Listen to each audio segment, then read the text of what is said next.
সংসারের কাজ যতই করেন না কেন কাজ যেন শেষই হয় না, কোথাও না কোথাও কাজ থেকেই যায়।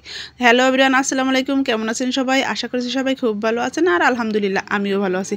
তো আমার নতুন একটা ব্লগে আপনাদেরকে স্বাগত।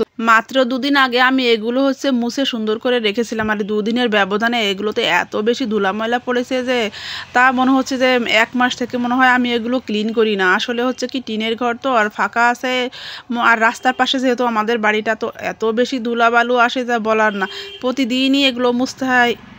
1-2 দিন যদি না মোছামুছি করি তাহলে মনে হয় কি যে আমি মনে হয় কয়েক মাস ধরে এগুলো মোছামুছি করি না।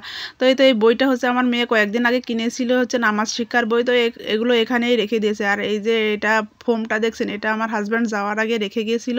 সে শেভ করার পরে এটা ইউজ করতে খুব ভালো লাগতো, তো আমি ওটা যত্ন করে রেখে দিয়েছি আর মাঝে মাঝে মুছি। তো দেখেন কি অবস্থা হয়ে গেছে আমার এগুলা।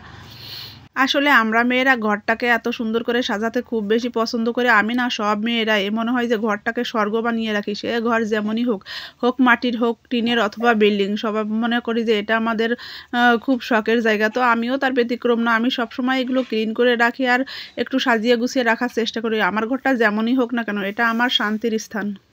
আর এটা মুছতে মুছতে আমি এই যে সেদিন মেক করেছিলাম যে চুড়িগুলো, সেগুলো পেয়ে গেলাম। আর এগুলো হাতেও পরে একটু রং করতেছিলাম। তো এই তো দেখেন আমি চুড়িগুলো পরে নিলাম। আর এটা ল্যাপটপের চার্জার।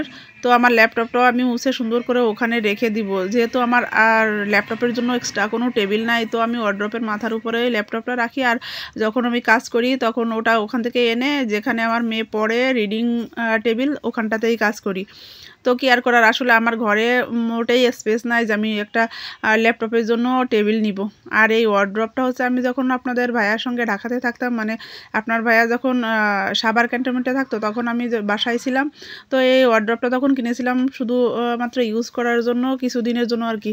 তা ওটা ওখান থেকে যখন নিয়ে আসছি ট্রাকে করে, তখন এর অনেক কিছু সমস্যা হয়ে গেছে, মানে স্ক্র্যাচ পড়ে গেছে। তো তারপরেও আমি এটা ইউজ করছি, যেহেতু ভিতরে ভালো আছে, একটু স্ক্র্যাচ পড়ুক না, সমস্যা কি।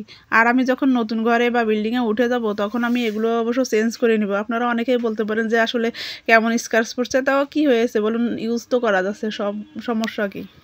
আলহামদুলিল্লাহ, আমার ইচ্ছা আছে আপনার ভাইয়া মিশন থেকে আসার আগে আগেই আমরা একটা রুম মোটামুটি কমপ্লিট করে ওখানে উঠে যাব। তখন একটা একটা করে নতুন ফার্নিচার কিনে আবার আমার ঘরটাকে সাজাবো, সংসারটাকে সাজাবো। তো সে পর্যন্ত আমাকে অবশ্য ওয়েট করতে হবে। আসলে একদিনই তো সব কিছু হয় না, আস্তে আস্তে সব কিছুই করতে হয়। আর এই দেখেন আমার ফ্লোর মিটটা ওখানে যে কেন ভাঁজ হয়ে গেল, আমি আসলে বুঝতেই পারলাম না কিভাবে ওখানটা ভাঁজ হলো, আর এখন ওটা ঠিকই হচ্ছে না।